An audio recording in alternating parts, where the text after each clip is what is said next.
Halo guys, Assalamualaikum warahmatullahi wabarakatuh.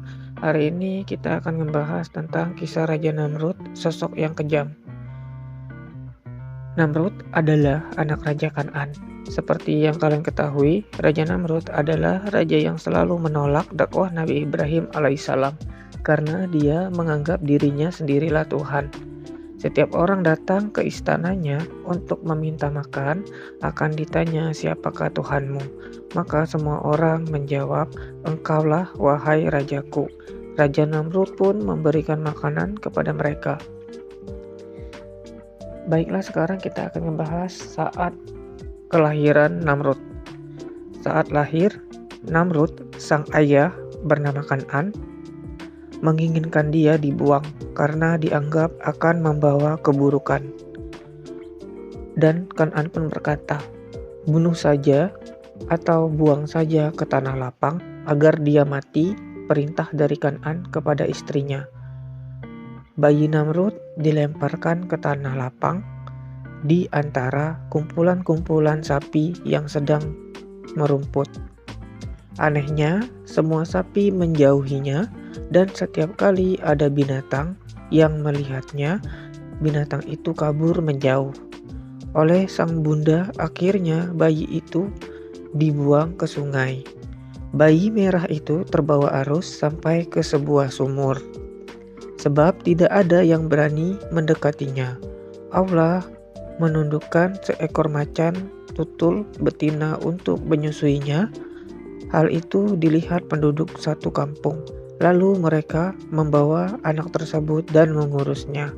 Mereka memberi nama Namrud. Menginjak usia remaja, Namrud banyak menghimpun orang-orang menjadi pengikutnya. Itu membuat Kan'an ingin membasminya. Sementara Kan'an tidak tahu bahwa Namrud adalah anak kandungnya. Sama halnya, Namrud pun juga tidak tahu bahwa Kan'an adalah ayahnya. Maka Kan'an mengumpulkan bala tentaranya pergi untuk melumpuhkan Namrud. Terjadilah perang antara tentara Kan'an dan pasukan Namrud. Kan'an kalah, dia terbunuh, dan Namrud akhirnya menguasai kerajaannya. Suatu hari Nabi Ibrahim alaihissalam mengajak ke jalan yang benar.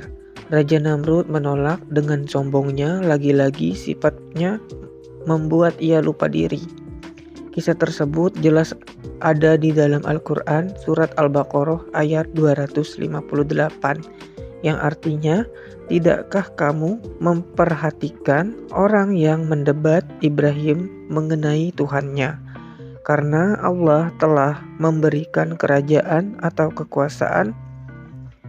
Ketika Ibrahim berkata, "Tuhanku, dialah yang mematikan," dia berkata, "Aku pun dapat menghidupkan dan mematikan." Ibrahim berkata, "Ialah menerbitkan matahari dari timur, maka terbitlah dia dari barat." Maka bingunglah orang yang kafir itu. Allah tidak memberi petunjuk kepada orang-orang zolim.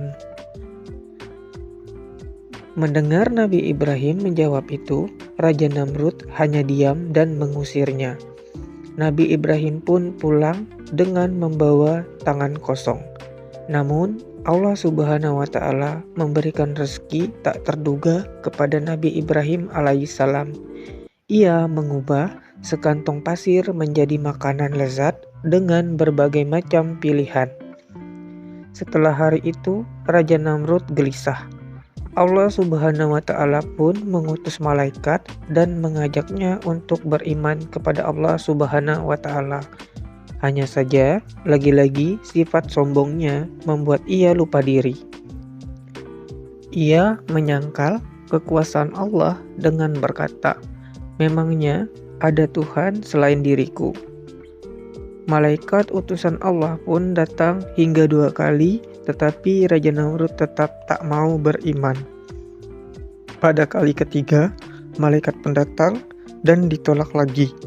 Dan akhirnya malaikat pun berkata, "Kumpulkanlah seluruh bala tentaramu hingga 3 hari." Ia pun mengumpulkan seluruh tentaranya, lalu Allah mengazabnya dengan mengirim jutaan nyamuk menuju bala tentara Raja Namrud.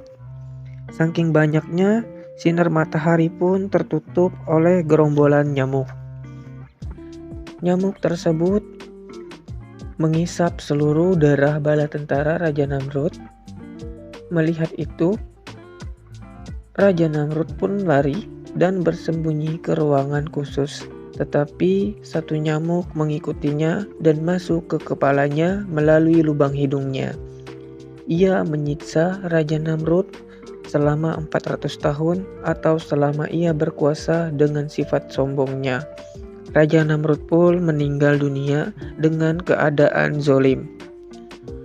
Sangat mudah bagi Allah Subhanahu wa Ta'ala untuk merendahkan manusia yang sombong dan menentangnya. Bahkan Allah Subhanahu wa Ta'ala dapat dengan mudah membuat orang tersebut mati dalam keadaan terhina dengan sebab yang tak disangka-sangka. Sebagaimana kematian Raja Namrud yang semasa hidupnya mengklaim dirinya sebagai Tuhan, raja yang terkenal zolim. Ia mati sangat hina dan mengenaskan. Bukan tewas di medan perang, melainkan karena nyamuk yang masuk ke lubang hidungnya. Nah guys, berikut ini saya akan membahas juga tentang tujuan Raja Nimrud, dan sampai sekarang pun banyak pengikutnya guys. Berikut ini langsung saja ke pembahasannya ya guys. Keinginan Raja Namrud ingin menguasai dunia, dan kini agendanya itu diteruskan oleh cucu cicitnya di keturunannya yang sekarang ini berlindung di balik nama Freemason, Illuminati, dan sebagainya. Nama Nimrod dalam bahasa Hebreu atau Ibrani berasal dari kata Maretz yang berarti membangkang atau murtad. Perlu diketahui, manusia di bumi pertama kali murtad dan musyrik dan mengaku sebagai Tuhan ialah Namrud.